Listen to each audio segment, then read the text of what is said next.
सर्वविस्वन्यस्तपादपद्मायते वामहस्तालोलवेदशास्त्रायते ज्ञानसूर्यायते दत्तरूपायते श्रीवेणुगोपालकृष्णाय वन्दनम्।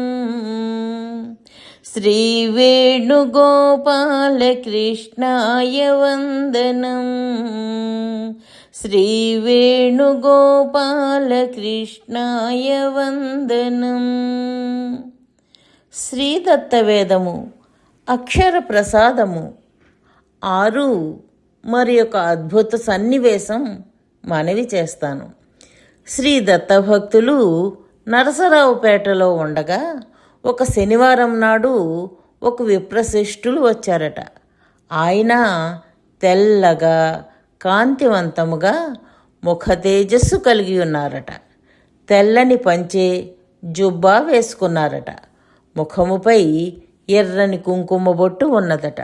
వారు వస్తూనే అన్నారట, ఏమండి మీ నాన్నగారు ఉన్నారా అని ప్రశ్నించారట. శ్రీ దత్తభక్తుల నాన్నగారు శ్రీ జన్నాభట్ల వీరభద్రయ్య గారు, జ్యోతిష్కులు, సుప్రసిద్ధ సిద్ధాంతులు. లేరండి అంటూ లేచి నిలబడి వారికి నమస్కరించి కూర్చోమన్నారట దత్తభక్తులు.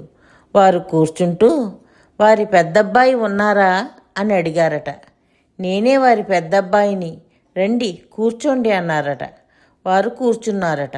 అప్పుడు దత్తభక్తులు ఏం పని మీద వచ్చారు అని పలకరించారట. అప్పుడు వారు అన్నారట, నేను జాతక విషయంలో సంప్రదించాలని వచ్చానంటూ వారి జాతక వివరములు తెలుపుతూ, మీరు జ్యోతిష్కులే కదా, దీని భావం తెలపండి అని కోరారట. వారు ఇచ్చిన జాతక చక్ర వివరములు ఇలా ఉన్నవట. అప్పుడు దత్తభక్తులు ఇలా చెప్పారట.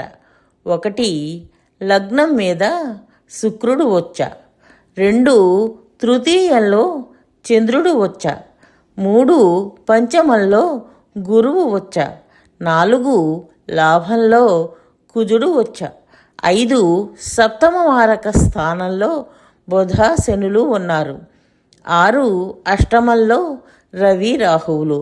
అయ్యా, ఈ జాతకుని తండ్రి గారికి అగ్ని ప్రమాదం జరిగి ఉంటుంది, కానీ ప్రాణహాని జరిగి ఉండదు. ఈ జాతకునికి వివాహం జరిగి ఉండదు, సన్యాసాభాస కలిగి ఉంటుంది, వేదాంతం చక్కగా చెప్పగలరు అని ఈ విధంగా ఒక్కొక్క విషయం చెబుతూ ఉంటే వారు నవ్వడం మొదలుపెట్టారట. అంతా 10-15 నిమిషాలలో జరిగిందట. ఇంతలో వారు పెద్ద పెట్టున పకపక నవ్వుతూ కుర్చీలోంచి లేచి, ఇది ఎవరి జాతకం అనుకున్నావు అంటూ చటుక్కున అదృశ్యమైనారట. ఆ సన్నివేశంతో దత్తభక్తులు కొంచెంసేపు నిశ్చేష్టులైనారట. స్వయంగా శ్రీ దత్తప్రభువే వచ్చి ప్రసంగించి ఆశ్చర్యపరిచి అంతర్ధానమైనారట. ఆహా, ఏమి విచిత్రం! ఎంత అద్భుత సన్నివేశం!